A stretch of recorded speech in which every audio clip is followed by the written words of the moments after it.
gente vai continuar mais, que é caminhos para industrialização, produtividade em habitação de interesse social. O moderador desse evento é para ser o presidente da entidade, o José Carlos Martins. O painel que estava lá da Comissão de Habitação de Interesse Social atrasou um bocado para começar, estava lá a presidente da Caixa, me parece que estava o ministro, não sei se é do interior, enfim, estava o ministro Helder Barbalho, estava lá, e aí, enfim, mas eu vou fazendo às vezes, até para a gente, por esse compromisso do horário. Então, enquanto o presidente... bom, pode ser eu, mas pode ser a Fabiana também, aí vocês é que sabem. E eu vou chamar, então, para me ajudar nesse trabalho, como palestrante vai ser o professor Biraci Spinelli, diretor de produtividade e consultor de projeto.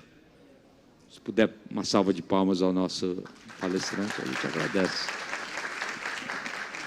Nada pelas décadas que ele tem de trabalho nesse importante trabalho. À vontade. Chamar o doutor Igor Calver, presidente da ABDI, Agência Brasileira de Desenvolvimento Industrial, por favor, também.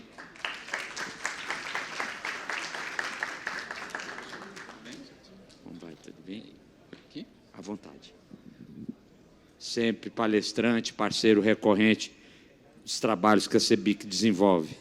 E, por fim, o Jefferson Gomes, diretor de Inovação e Tecnologia do Senai Nacional.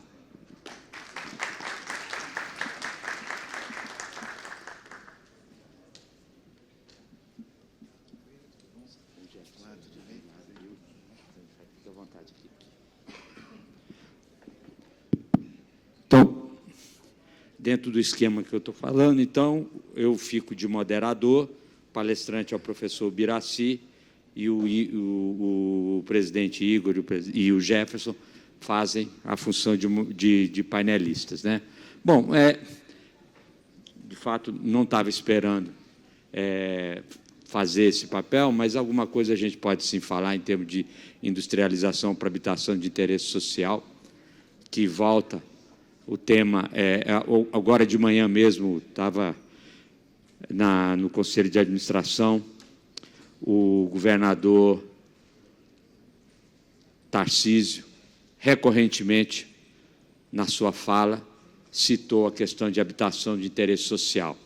Lá em Brasília, de onde eu vim, o atual governador, Ibanez Rochas, também tem como meta dezenas de milhares de moradia social. Ou seja, o tema é recorrente, tragédias como o que aconteceu recentemente em São Vicente, aqui em São Paulo, mostra a relevância, nunca perdeu, mas hoje mais do que nunca, né? As pessoas, a grande maioria, a despeito do que o Brasil empreende, a despeito do que o Brasil constrói, o déficit é sempre um déficit milionário, as pessoas impossibilidades de ter acesso à casa própria, uma casa digna, bem construída, acabam morando em lugares de extrema periculosidade, todo tipo de problema, todo tipo de falta de segurança, alimenta bastante a indústria ilegal,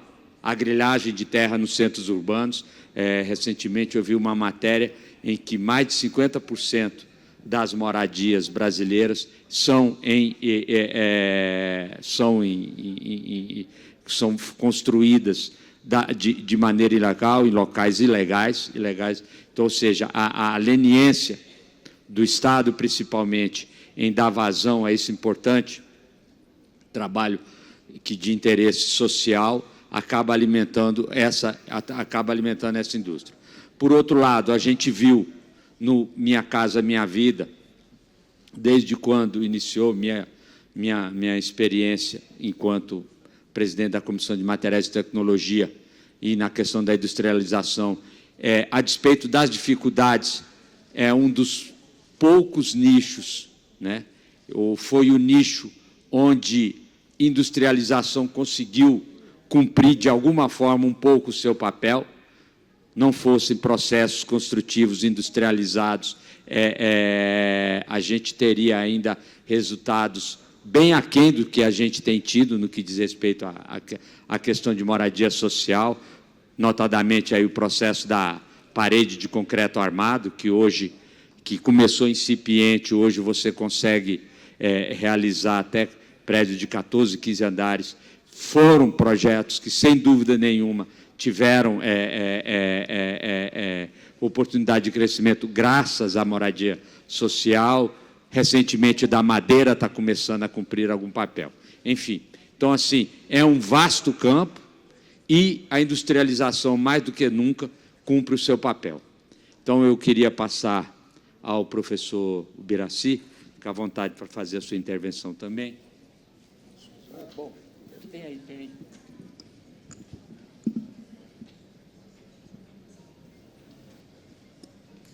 Alô? Estou aí. Em primeiro lugar, queria agradecer, né, aos organizadores do evento, né, em particular a CEBIC, Senai e a BDI, pelo convite para estar aqui.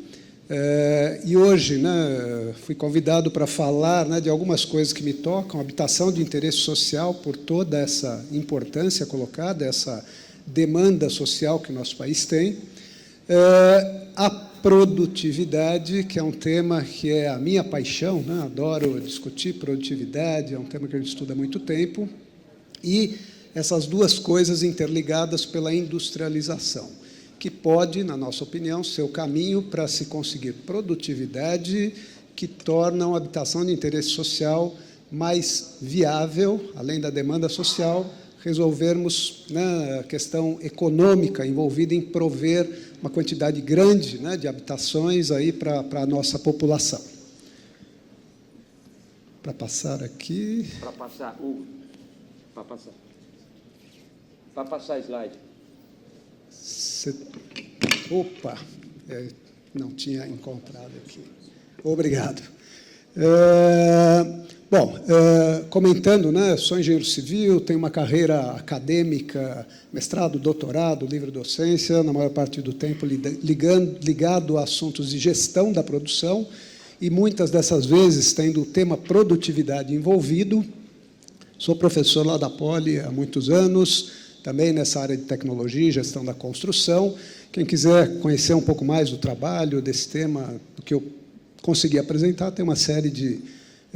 tem livros, artigos, enfim, meus, de orientandos, e eu tenho um lado acadêmico, tenho um lado profissional, sou diretor da Produtime, demonstração, né, de amor, time da produtividade, né, demonstro o meu amor a esse tema, e a Indicom, uma outra empresa que lida, por exemplo, com a Caixa Econômica Federal, em indicadores. Então, a gente tem uma ligação forte também com o meio de produção, né, o mercado da construção.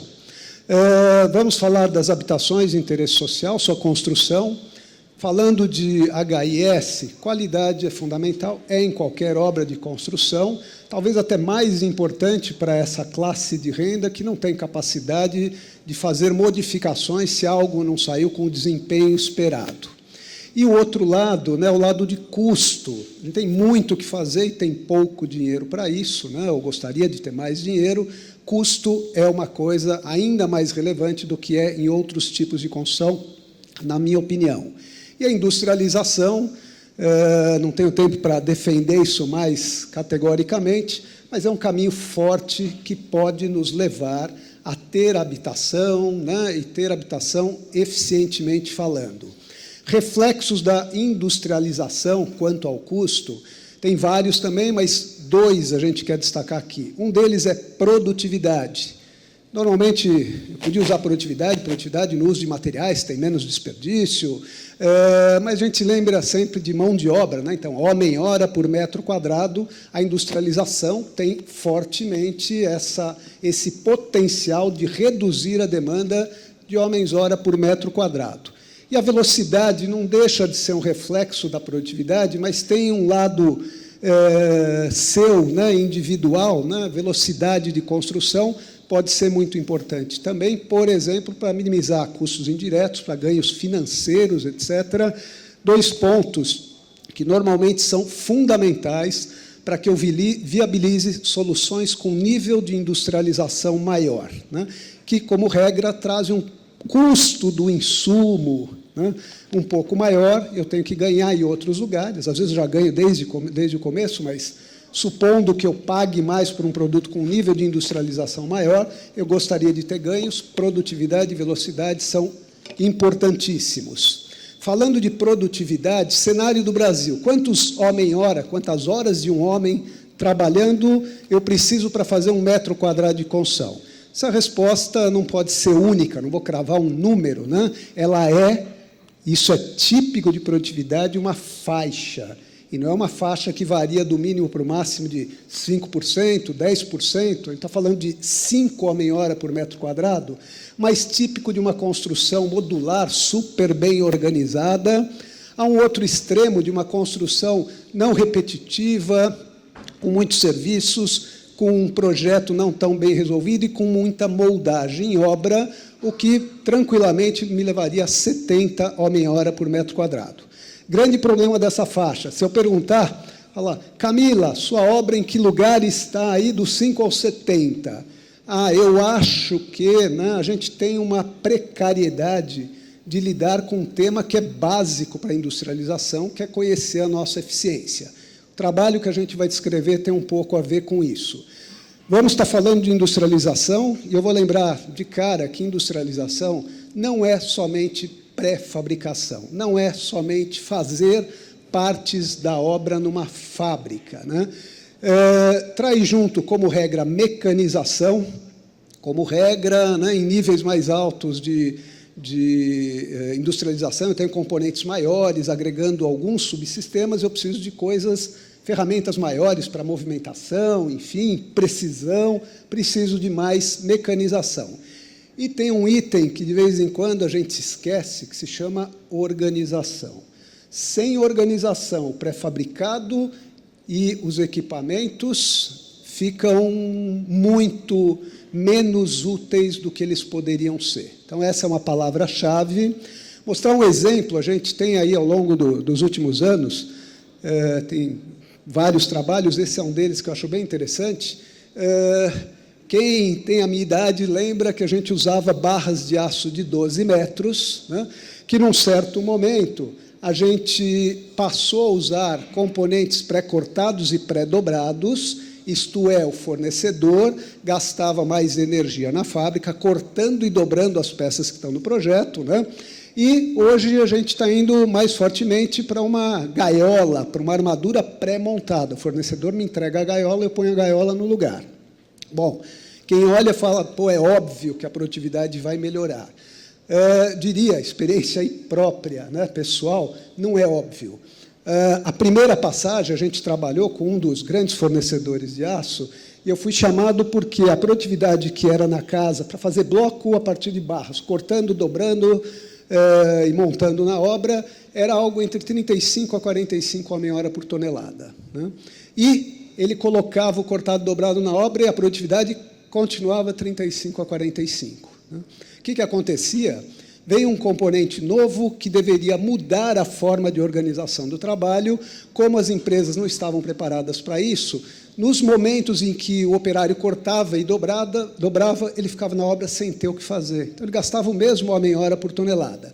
E a solução, na época, teve algumas, mas uma delas foi incentivar a pré-montagem, no caso de edifícios, de múltiplos pavimentos, de pilares e vigas embaixo, e aí eu levava lá para cima, a montagem final, que é caminho crítico do ciclo da estrutura, ficava mais rápido, e eu utilizava a mão de obra, fomos para 25 a 35 homem-hora por tonelada.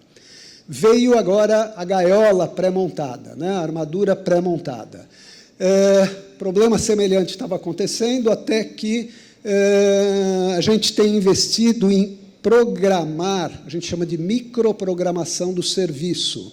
Então, eu tenho uma sequência de execução de blocos, eu tenho que olhar onde está a rampa da obra, ver a sequência da execução, para que um feito não atrapalhe o outro, não atrapalhe a mecanização.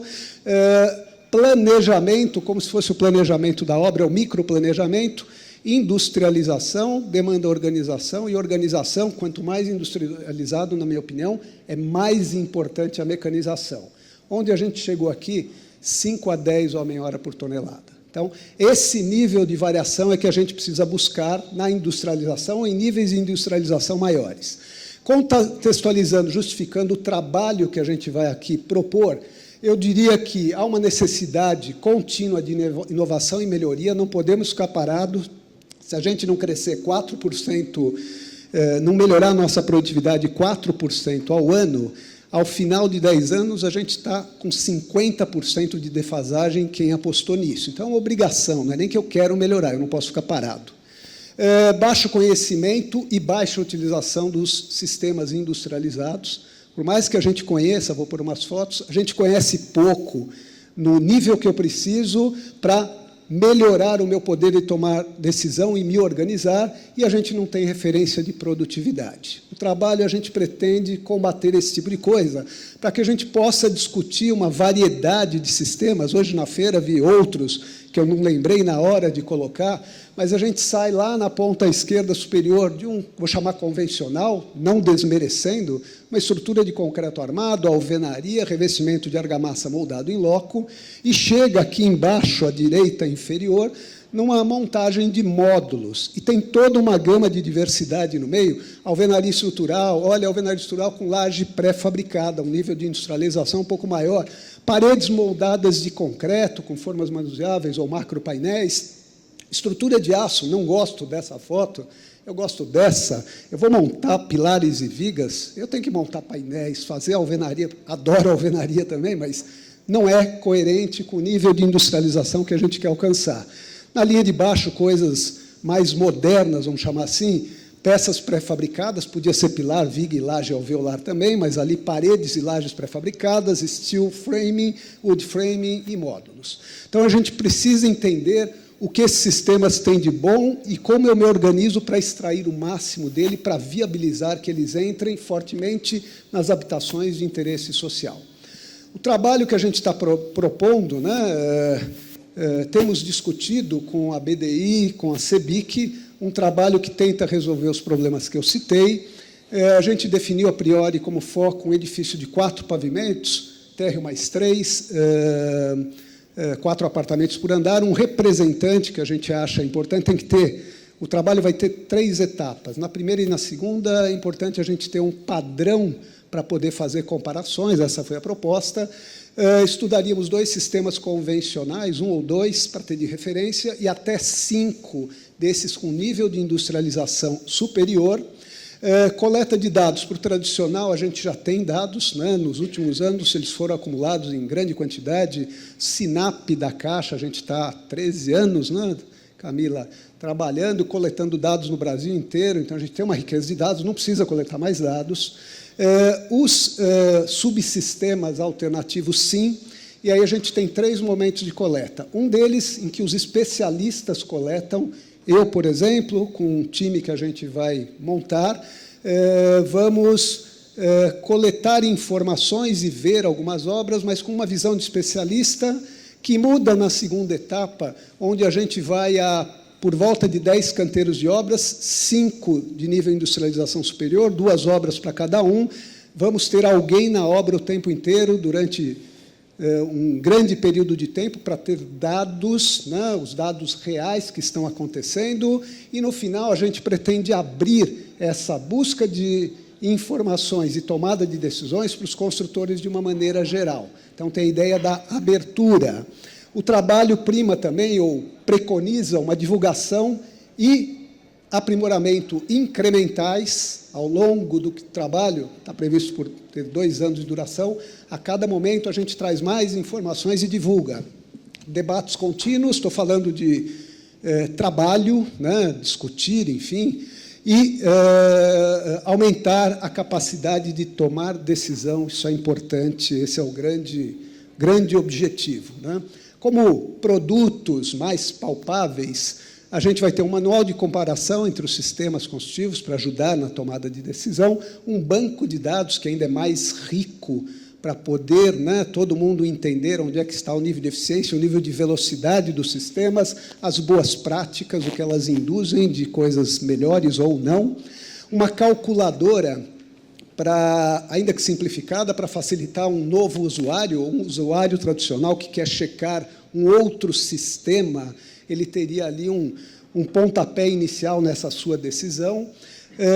Vamos ter, né, um manual para aquela autoavaliação da terceira etapa e contínua pelos construtores, eventos periódicos de debates internos e eventos de divulgação em que vários agentes da cadeia são trazidos, não só construtores, mas projetistas, aqueles agentes que fomentam a construção industrializada ou de habitação de interesse social, sejam eles públicos ou privados, enfim, vamos trazer todos para tanto divulgar quanto ouvir opiniões de como usar toda essa rica informação que vai ter sido organizada.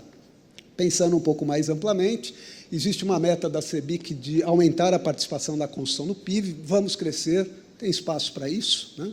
E ir para a industrialização em HIS certamente pode ser um caminho forte para que isso aconteça.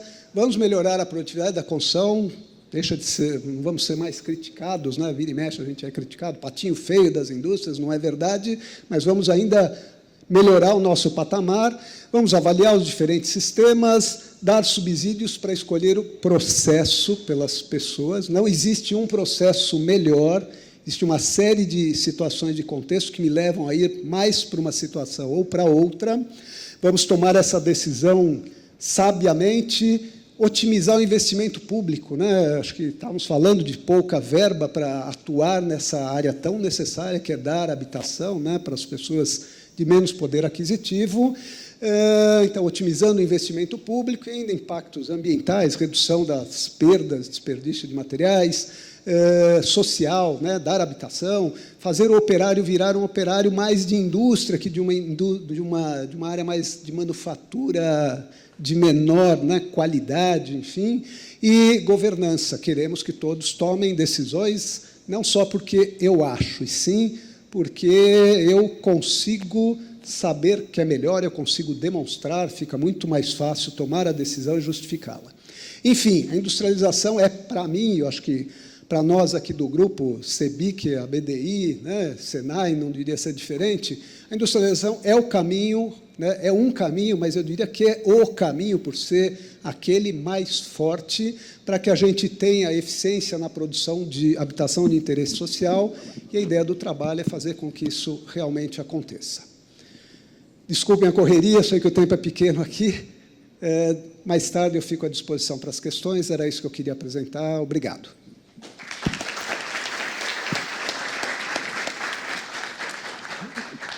É corrido, sim, uma pena, mas o senhor foi bastante assertivo nas palavras, inclusive apresentando esse projeto que a gente tem muito interesse, muita vontade de pôr à frente. E, por falar nesse projeto, eu gostaria de convidar o doutor Igor para fazer o seu pronunciamento. Fique à vontade. Obrigado, Dionísio. Boa tarde a todos. Parabéns, professor Jefferson. Prazer estar aqui com você. O Dionísio falou que tem muito interesse nesse projeto. Eu tenho muito carinho, já de antemão, por esse projeto, viu, Dionísio? Porque a BDI, mesmo antes de eu chegar lá, eles, né, a BDI em si, a instituição, já trabalhava com construção civil, sobretudo com BIM. E eu tive a oportunidade de fazer a estratégia, né, nacional de BIM quando eu fui secretário de Indústria.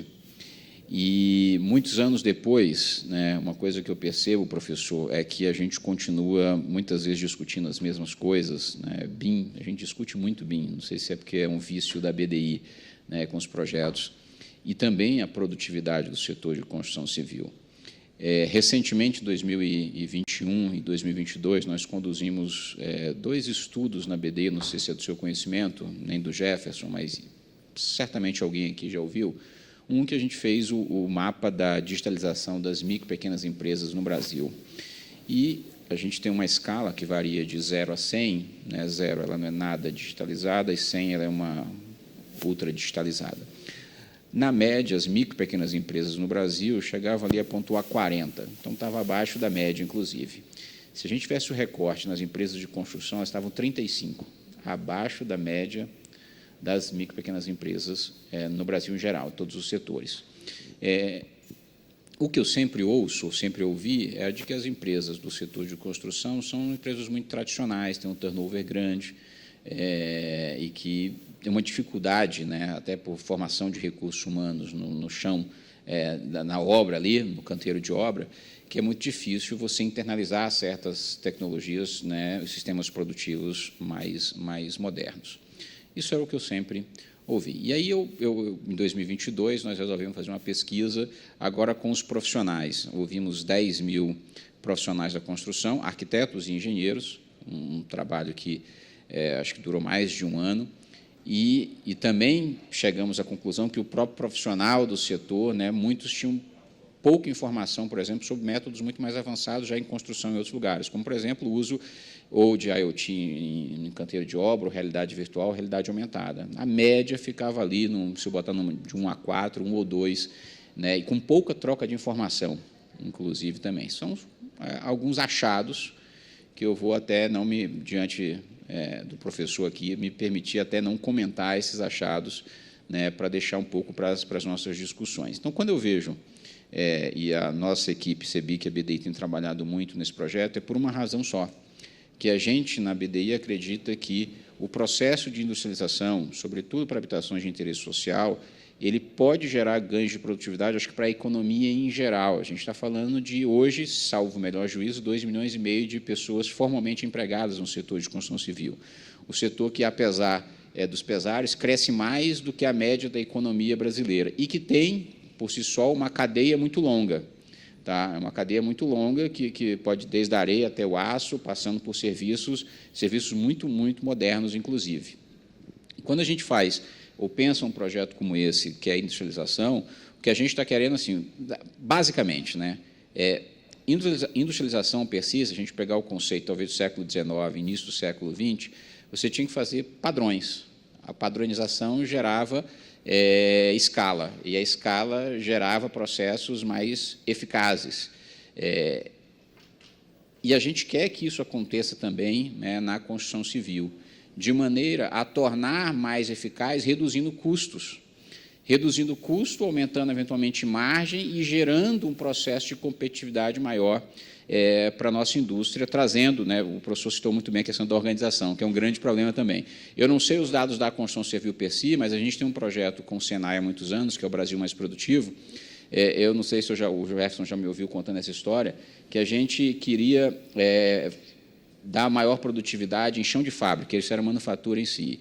E a gente começou a fazer coisa há muitos anos que acontece, que é Lean Manufacturing, manufatura enxuta, com 3 mil empresas. 3 mil empresas fizeram manufatura enxuta, melhorar a sua produtividade em média mais de 50%. E aí eu tive a ideia de dizer, não, vamos agora para um patamar superior, vamos colocar sensor no chão de fábrica. Né? Pô, se só evitar desperdício melhorou a produtividade, o sensor vai aumentar drasticamente a produtividade. Lê do engano, não aumentou quase nada, em muitos casos que a gente fez uma amostra menor. E aí a gente descobriu o que acontecia, professor. O que estava acontecendo era que a pessoa no chão de fábrica, que pegava aquelas informações que estavam coletadas por sensores, ela não sabia ler as informações e tomar a decisão gerencial. Então, a produtividade não aumentava.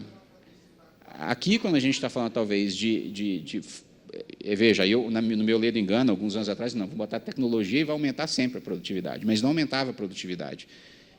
Nos sistemas produtivos aqui industrializados, aí, o Dionísio falou de parede de concreto armado, etc. São muitas tecnologias que vão vir, isso a gente tem que ter um processo de preparação, não só da industrialização, como também da formação de recursos humanos consistente e constante para que a gente tenha o ganho de produtividade que a gente está esperando.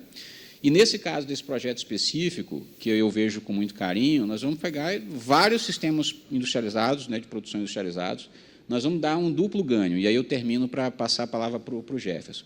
Um ganho, eu acho que para os empresários e para as empresas aqui presentes, porque vão saber comparar sistemas produtivos de industrialização na construção civil e saber quais eles vão poder usar em situações diferentes e qual o melhor ganho de produtividade eles vão poder ter. e reduzindo seus custos, aumentando, consequentemente, suas margens também, e, num segundo momento, nós temos, aliás, ao mesmo tempo, um ganho de produtividade também e de eficiência produtiva para o setor público, porque nós estamos falando de habitação de interesse social. Então, a gente vai ter um duplo ganho com um projeto como esse, sabendo exatamente quantificar, que é o que o senhor falou. A gente está falando de 5 horas homem por metro quadrado a 70, mas a gente, obviamente, isso é uma escala que vai ter de todo tipo nessa casa, e a gente vai poder mensurar isso nesse projeto. Então, eu queria só trazer essas informações para essa minha primeira abordagem, trazendo a necessidade de produtividade importante, a necessidade que a gente tem de trazer escalabilidade e padronização para muitas coisas na industrialização. Obrigado, Dionísio.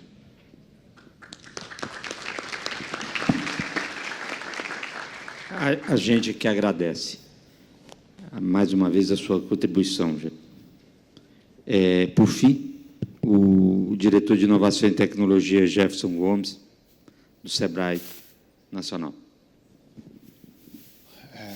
Bom, depois do professor Spinelli mostrar um projeto para vocês, depois do Igor colocar algumas questões relativas à produtividade, fica sempre mais tranquilo para quem vai falar por último comentar algumas coisas. Bom, antes de tudo, muito prazer. Eu gostaria de saber antes aqui, professor, da plateia, quantos aqui são empresários ou trabalham no pátio, construindo coisas? Podiam só levantar a mão? Fantástico. Ou seja, a grande maioria, gente que está aqui para tocar projetos estratégicos.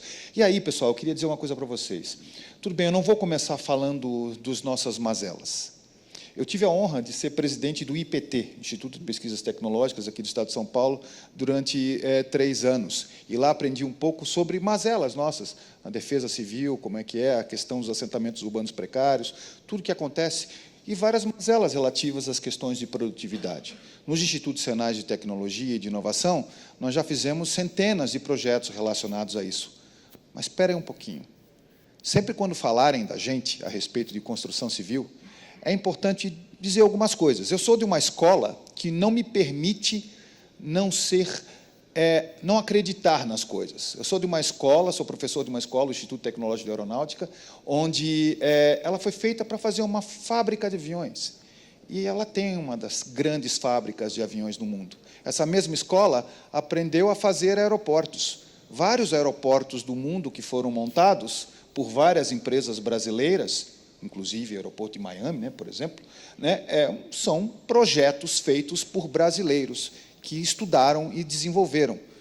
Quem é da cidade de São Paulo sabe que essa cidade foi construída entre rios, rios de planície, sobe e levanta. Rio Tamanduá-TI é porque Tamanduá vai comer a formiga na beira do rio, quando ele sobe e desce, próximo ao Engabaú. A cidade toda foi construída dentro dessas características. Difícil, quem conhece o Rio Pinheiros sabe a linguiça que ele era e como ele funciona hoje. Portanto, a cidade de São Paulo mostrou que sabe fazer cidade com 20 milhões de habitantes. Mas é lotada a cidade. É lotada a cidade, mas espera lá, um pouquinho de respeito pelo que a gente faz. E outra coisa, a gente construiu uma cidade em 1000 dias. Brasília é um exemplo de cidade para tudo quanto é lugar do Brasil e do mundo. E a gente vai. A disputa por infraestrutura na África, o Brasil até 5 anos, 6 anos, era um dos grandes potenciais e ganhava de tudo quanto era disputa da China por questões de custeio e qualidade em obra. A gente trabalhava, sempre trabalhou melhor. Os brasileiros são bons em fazer isso. Construção comum, vai no Ceará verificar o que é Lean.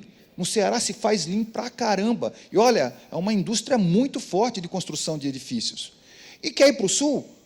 Bom, vocês viram o que é aquele Sul, o que é aquele prédio lá em Balneário Camboriú, que o pessoal construiu na beira do mar e com alta qualidade, de alta competência em tudo quanto é processo de inovação. Então, espera lá um pouquinho. Vamos falar que nós temos problemas de produtividade, mas vamos nos respeitar também e vamos gostar um pouquinho das coisas que a gente faz. Faz bem falar bem. E talvez, se nós fôssemos olhar as situações de inovação futura que a gente encontra, inovações futuras que a gente encontra pelo país afora, pelo planeta afora, não sei se vocês sabem o que foi o ano de 2020, professor. Todo mundo sabe o que foi o ano de 2020, né?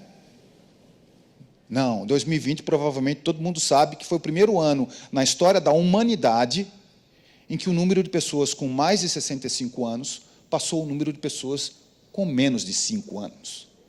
Significa que os mesmos padrões de construção civil que a gente fez até hoje são os padrões para um futuro próximo nosso, aqui no Brasil, que também vai crescendo essa longevidade na nossa população. A Zona Leste de São Paulo, em 1950, a população vivia até 55 anos. A Zona Leste, hoje, vive até 67. A Zona Oeste, até 83 anos. E assim vai. A expectativa da vida de minha filha, que tem 25 anos, é de aproximadamente 110 anos. A construção civil é a mesma para os próximos 20, 30 anos? E quando a gente sai da questão de... E, olha, tem uma questão importante, professor. Com taxa de natalidade absurdamente baixa. A taxa de natalidade do Brasil é de 1,8. 2 brasileiros não fazem 2 brasileiros. Fazem menos. Por vários motivos. Mas é fato que a taxa de natalidade é baixa. E o nosso caminho é para 1,5, em curtíssimo espaço de tempo. Some isso... Agora, as questões de longevidade, some isso também a outras questões. Por exemplo, ora, está na cara que essa questão de economia circular não é uma questão simplesmente para a gente deixar para os nossos filhos. Porque se a gente vai viver bastante, ninguém quer deixar mundo para o filho, quer deixar mundo para si mesmo. Então, em termos práticos, é óbvio que qualquer controle de resíduos será temática em qualquer tipo de produção industrial, a qual a construção civil é uma delas. Outro fator importante, é óbvio que se a gente tem 200 gigawatts de potência instalada para nosso Brasil viver, é fato também que nos últimos 10 anos nós chegamos em 20 gigawatts de potência instalada de geração eólica e quase 20 em solar. E esse solar vai para geração de energia elétrica, tanto distribuída quanto local. É fato que a construção civil vai andar cada vez mais a passos largos nesta questão. E quando a gente entra em bio, é fato que nós temos o maior orgulho de olhar para o Rio Pinheiros hoje e falar como ele está ficando limpo. Não é isso? Todos nós temos. Nós vimos, todos nós aqui que somos seres vivos, nós vimos o Rio Pinheiros muito sujo. Continua sujo, mas já consigo andar de bicicleta em volta dele. Consigo colocar uma roda gigante em volta do Rio Pinheiros, porque fica mais bonito. Resultado prático. É fato clássico que ninguém mais vai querer poluir do jeito que poluía. E as construções civis, naturalmente, vai ter mais valor agregado, quanto mais você puder tratar esses resíduos líquidos que são gerados. É natural que a inovação vai andar por aí. Portanto, essa questão específica de transição energética, a questão de biodegradabilidade, a questão específica de economia circular, e daí, por final, a transformação digital que todo mundo está vivendo e vai estar cada vez mais acoplado no ambiente que você vive, está aí aquela, como chama, Dionísio? Como é que chama aquela coisinha que você fala, toca a música para mim agora? Todo mundo sabe, né? Percebeu? Todo mundo sabe. É fato que isso estará no seu dia a dia, na sua casa, seja para um cara de poder aquisitivo maior. Nós temos um celular por habitante no Brasil, mais que um celular por habitante no Brasil. Vocês têm dúvida que qualquer pessoa no Brasil vai querer entrar na transformação digital ao longo do tempo por questões óbvias que vão acontecer no nosso dia a dia?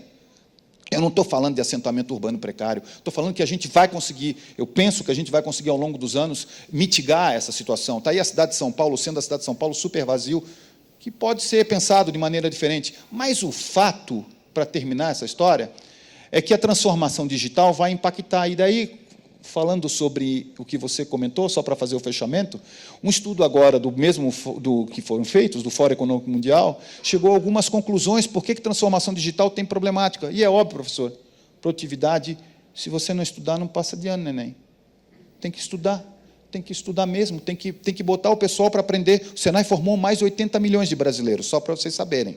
Mais de 80 milhões de brasileiros. Tem 80 anos essa instituição, mais 80 milhões. A gente tem que formar cada vez mais gente. E o pessoal, se o trabalho não estiver envolvendo todas essas temáticas que eu falei para vocês, o cara não vai querer simplesmente montar tijolo sobre tijolo. Está acontecendo esse problema agora. Está fácil arranjar gente para trabalhar na construção civil? Não, porque propósito também está sendo importante nesse meio, não é só o pagamento do salário. Então, resultado, a transformação digital, ela tem sido vista como grandes problemas para a sua evolução, a produtividade, com gente aprendendo a usar os equipamentos e as tecnologias, a questão de técnicas ágeis, a gente se especializou bastante no Brasil em Lean, mas gestão ágil também tem que ser trabalhada para ambientes como os nossos, do dia a dia, e, por fim, os empresários, todos que estão aqui, não são nativos digitais. Não perceberam valor nisso ainda. Portanto, transformação digital passa também por formação dos empresários, para isso acontecer. É isso. 2 minutos eu passei do meu tempo aqui. Peço desculpas.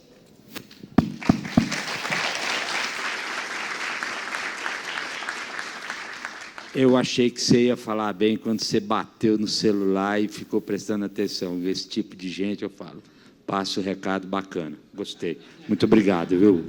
E eu tô, o Zé Carlos que está perdendo esse painel, né? Ele que estava escalado aqui, eu não sei onde ele está, mas ele está perdendo aqui.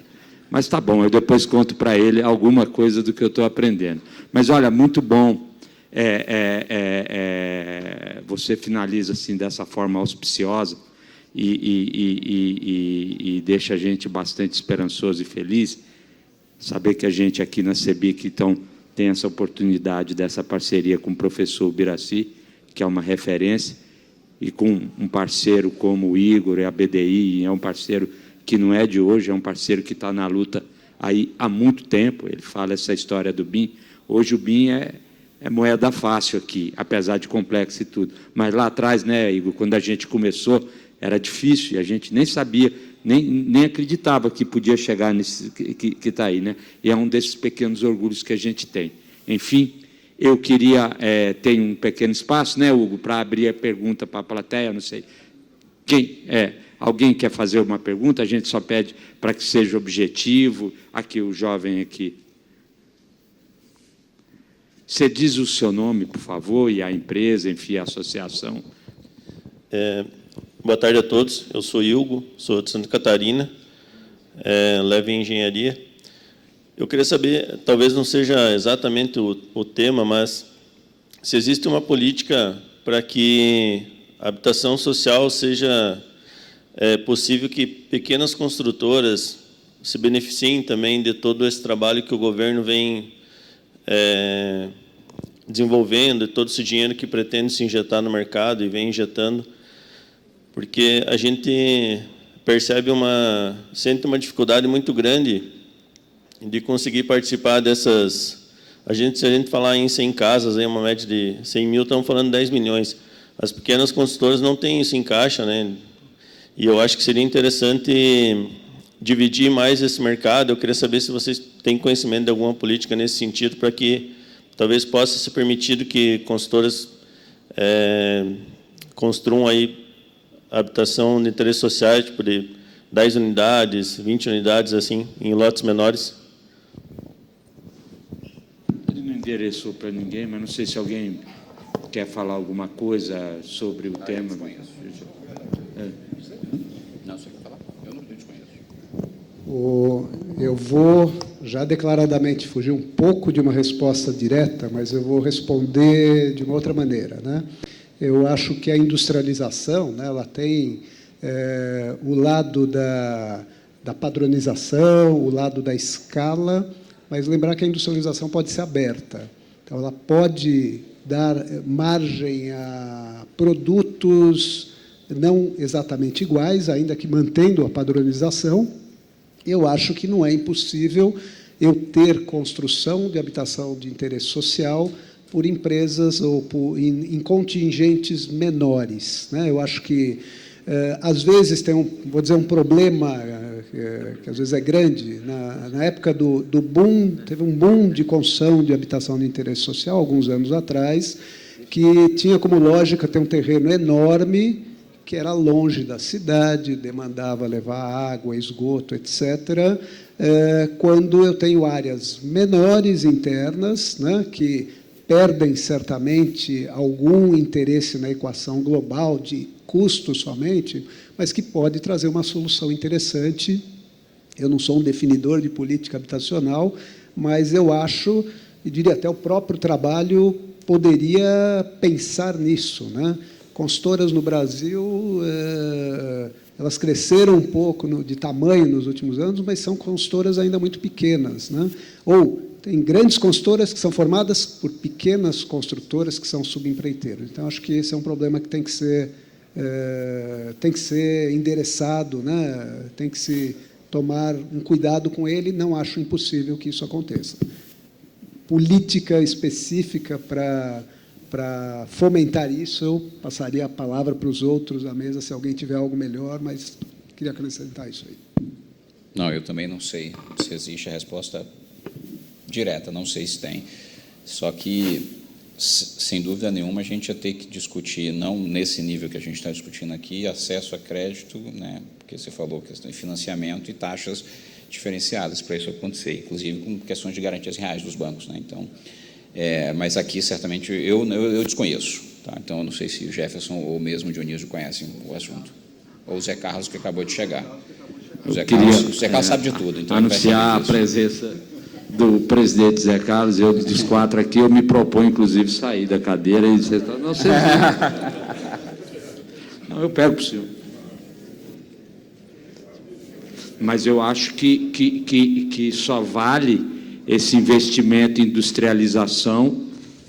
Uma das razões para valer é se um construtor pequeno, como o nosso amigo ali, entender, ajudar a vida dele também. Até porque o grosso de quem constrói habitação de interesse social é a pequena empresa. E se um representante dele está lamentando, está fora dessa possibilidade, mais uma razão da gente continuar com esses projetos.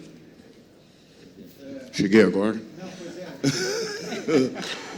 Já responde, já. Já responde já para ele, porque... Ele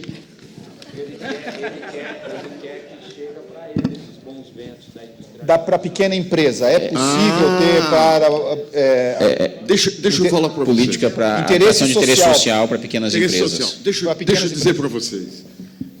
E primeiro, obrigado, Igor, Biraci, Jefferson, Dionísio, né, desculpe, pessoal, eu queria estar demais aqui, mas veio atrasando tudo, esse anel que tem para chegar aqui, justifica tudo, entendeu? Todo mundo pode atrasar, né? Todo mundo atrasou ali quase 1 hora, e até que a gente se despedisse do governador e do ministro, demorou um pouquinho mais.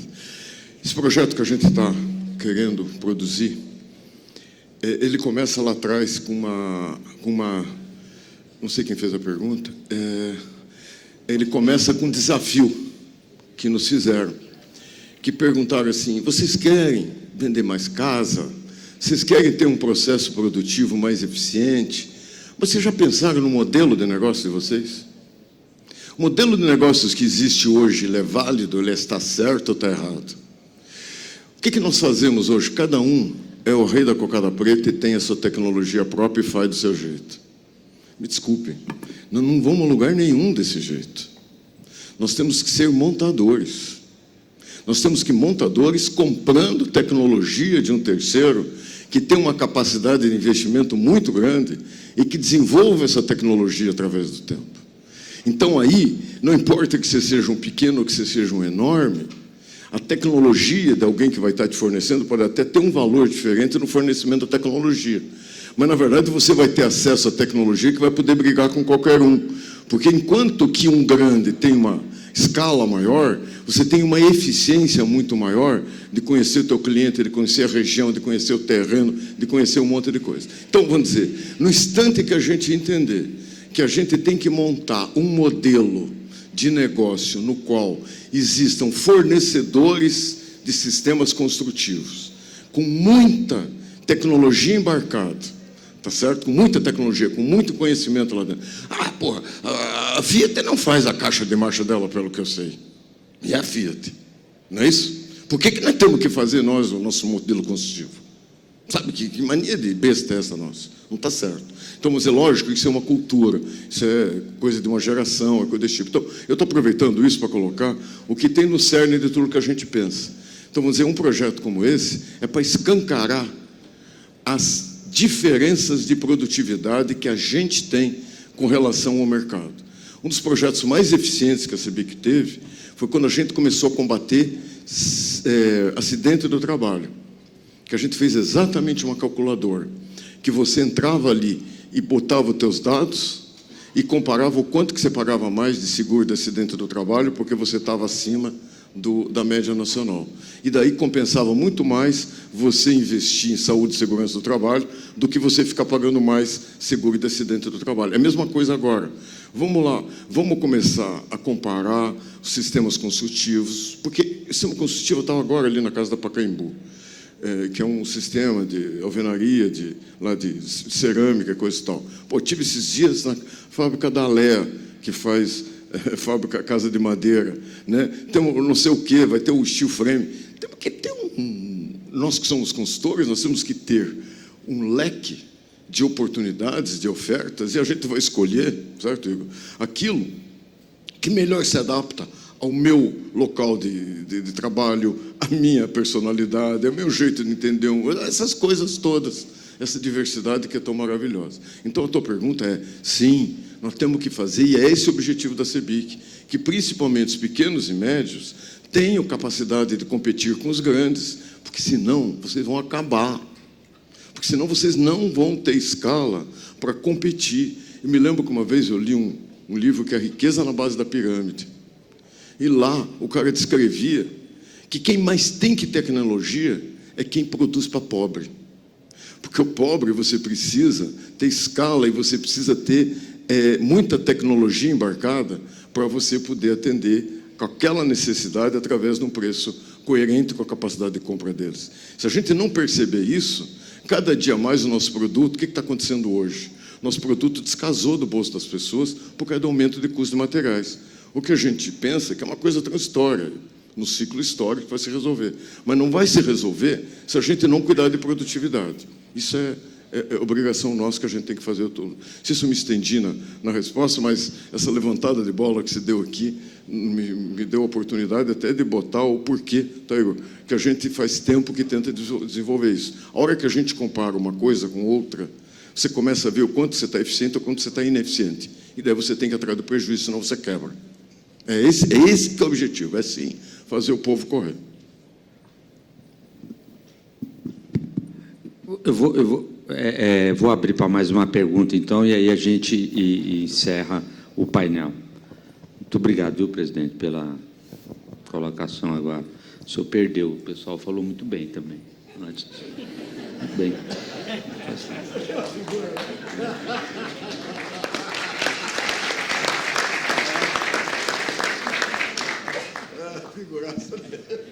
Boa tarde. Meu nome é José Paulo, eu tenho uma indústria no interior do estado do Rio de Janeiro, chamada Zapiranga, e a gente atua no setor de construção civil, fornecendo matéria-prima para construtores, e recentemente trouxemos uma tecnologia de fora, de um sistema construtivo que é chamado de painel monolítico, né? E a minha pergunta vai, talvez, aí para, não sei exatamente para quem, esqueci o nome do convidado em particular aí que presidiu o IPT, né? Mas eu estou sentindo uma dificuldade muito grande, que estão falando de novas tecnologias, né, de industrialização da construção, e as novas tecnologias, muitas delas para poder estarem elegíveis à construção de habitação de interesse social, né, precisam da DATEC para serem financiadas pela Caixa Econômica. E eu tenho percebido uma falta de clareza muito grande desse processo de obtenção da DATEC. Quais são as etapas, quanto tempo leva, quais são os investimentos, e até muito em particular com o IPT, a gente tem tentado contato e o acesso é difícil, as etapas não são claras, de uma maneira que a gente está desencorajado, e hoje a gente até desistiu de tirar da DATEC, e provavelmente não vai estar elegível a um financiamento da Caixa Econômica. Queria saber se existe aí um caminho mais claro para isso, ou uma orientação de como conduzir. Rapaz, você escolheu a dedo a tua pergunta. E tem um cara aqui na mesa aqui que vai falar um bocado sobre isso com vocês, José Carlos Martins. Deixa eu te contar. Eu virei presidente do CETEC, que é quem criou o Sistema Nacional de Avaliações Técnicas, que é o SINAT, onde que o PBQP atrás está dentro, o DATEC está dentro, todo esse estrago está dentro. Eu virei presidente para tentar resolver isso, bicho. Isso faz, acho que uns... Quantos anos deve fazer? Acho que uns 12, 10 anos para fora. E eu joguei a toalha. Tá? O que acontece? Tem um negócio, e aqui o Jefferson, eu acho que é a pessoa indicada para isso. E aí eu vou te dizer que é muito mais culpa nossa. É muito mais culpa do setor do que realmente. O Jefferson tem com ele os ISTs e ISIs. São Instituto Senai de Tecnologia e Instituto Senai de Inovação, ao qual eu sou presidente da CEBIC, não me lembro de ter levado algum projeto para o IST e ISI coerente com apoiar, que eles nos apoiem. Que aqui que está o nosso caminho, a nossa casa, é a casa da indústria, é o sistema indústria. Que eles têm isso aqui lá dentro. Quando vocês investiram naquilo lá, Jefferson? Alguns bilhões. 3 bilhões de reais foram investidos. Sabe quanto que a construção usa lá dentro? Pode ser que um pouquinho, pode ser que uns 4, 5, aí já pode ser. Mas eu quero dizer o seguinte, é ínfimo. Nós temos sim que nos organizar. Esse é um fator primordial do nosso setor. Nós não temos a organização necessária para bater forte e dizer, puta, eu preciso disso, eu preciso daquilo outro. Entendeu? Então você já está convocado, o Dionísio vai estar à tua disposição, né?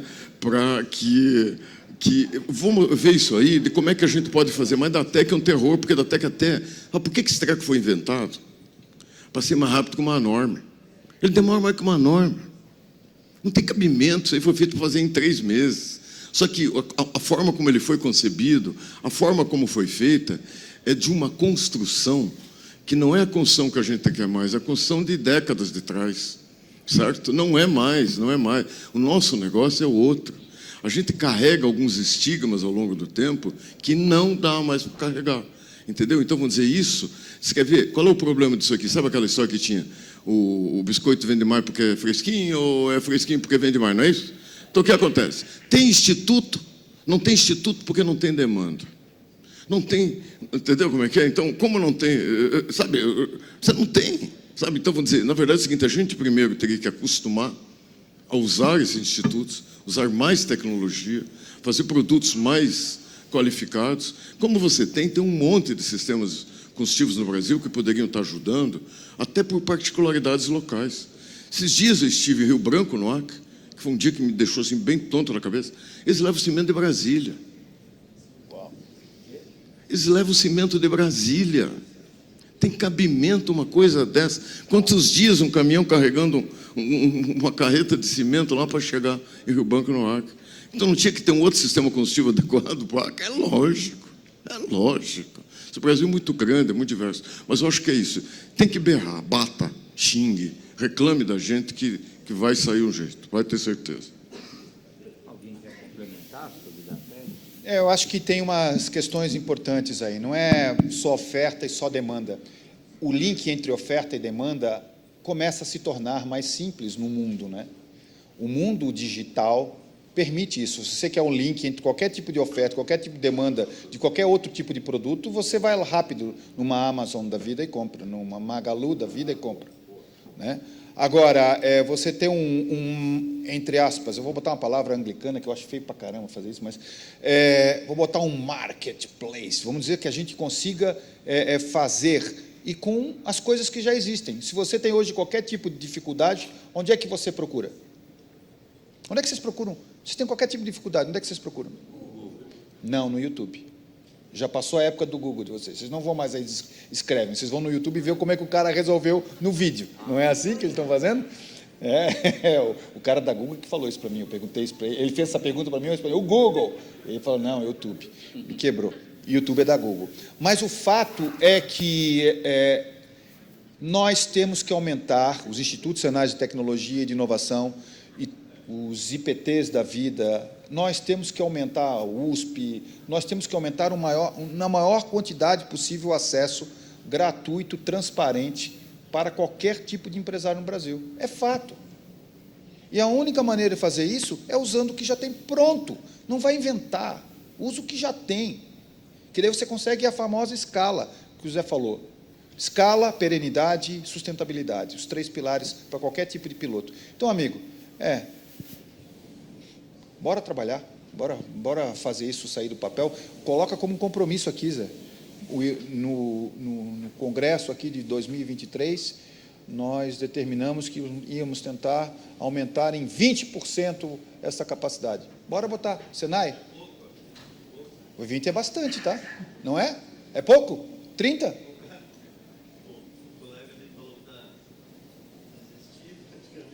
Não. Eu não desisto, amigo. Acabei de falar no comecinho da fala lá que o lado positivo. Mas assim, vamos colocar uma meta. Pessoal do IST, quantos por cento a gente consegue aumentar hoje o que tem para trazer ano que vem? Foi uma pergunta colocada pelo colega aqui, está gravando. Quantos por cento? Me dá, Diana. Fale. 30. Daqui colega, você vem ano que vem aqui, está gravado. Ano que vem, esse é o problema. A gente aumentou em 30% a capacidade. Nem da TEC, né? Venha para conferir.